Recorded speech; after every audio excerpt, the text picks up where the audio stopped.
on s'intéresse à la contraction musculaire. Il existe 3 types de muscles présents chez l'homme. Les muscles cardiaques, dont le rôle est d'assurer le rôle de pompage, des muscles lisses qui assurent les mouvements dans les organes et les viscères, et enfin la catégorie des muscles qui nous intéresse, les muscles squelettiques, qui assurent les déplacements du corps et les gestes. Dans la contraction musculaire, c'est ce dernier type de muscle qui est impliqué. Lorsqu'un enfant se regarde dans le miroir et contracte les muscles de ses bras, il a tendance à croire que le gonflement de ses muscles est dû à cette contraction. Or, ce n'est pas le cas. C'est plutôt l'inverse en réalité, c'est le rétrécissement en longueur et l'épaississement en largeur du muscle qui entraîne sa contraction. Mais en fait, qu'est-ce qui provoque cette déformation du muscle ? Tout d'abord, à l'échelle cellulaire, différents acteurs interviennent. En effet, le muscle est composé de fibres musculaires, elles-mêmes composées de multiples myofibrilles situées dans le cytoplasme des fibres musculaires. Pour mieux comprendre, comparez cette organisation à de la laine très épaisse, composée de petits fils fins regroupés pour former un seul fil. Revenons à cette myofibrille. Cette dernière est découpée en largeur par des unités fonctionnelles aussi appelées sarcomères.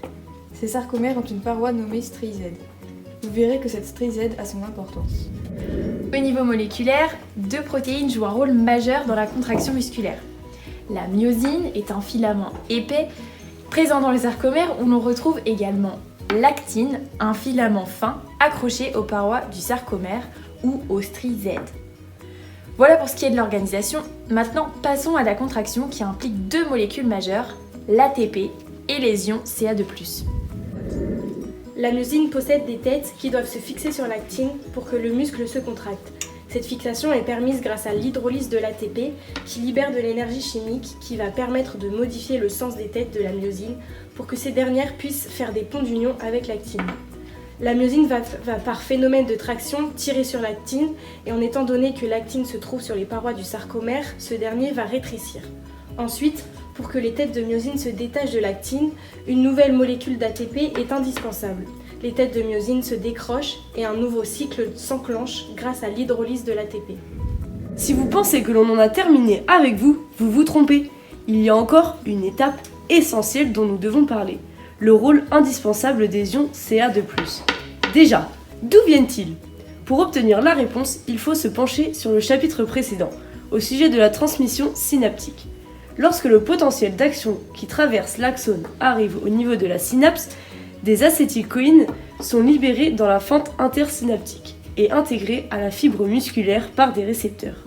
De nouveaux potentiels d'action sont générés et grâce à eux, le réticulum sarcoplasmique libère les Ca2+ dans la fibre musculaire jusque dans les sarcomères. Maintenant, à quoi servent les ions Ca2+. Sans leur intervention, la fixation de la myosine sur l'actine est impossible car l'actine n'est pas bien orientée. Les ions Ca2+ vont se fixer sur une protéine appelée troponine et permettre l'orientation de l'actine pour que les têtes de myosine puissent se fixer sur cette dernière. Ainsi, l'actine est tractée par la myosine, ce qui rétrécit les sarcomères. À l'échelle du muscle, si tous les sarcomères rétrécissent en même temps, c'est le muscle entier qui se rétrécit et épaissit. Nous avons donc percé le mystère de la contraction musculaire. Quels termes importants doivent donc être retenus dans cette vidéo ? Tout d'abord, le sarcomère. Il compose les myofibrilles. Ensuite, l'actine et la myosine. Ce sont toutes deux des protéines. Elles sont présentes dans le sarcomère. L'actine est un filament fin, la myosine un filament épais et la myosine va tracter l'actine. Ensuite, l'ATP.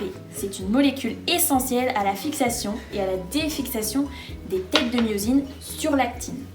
Et enfin, le Ca2+, une molécule qui permet de modifier l'orientation de l'actine pour créer des ponts d'union et fixer les têtes de myosine sur l'actine.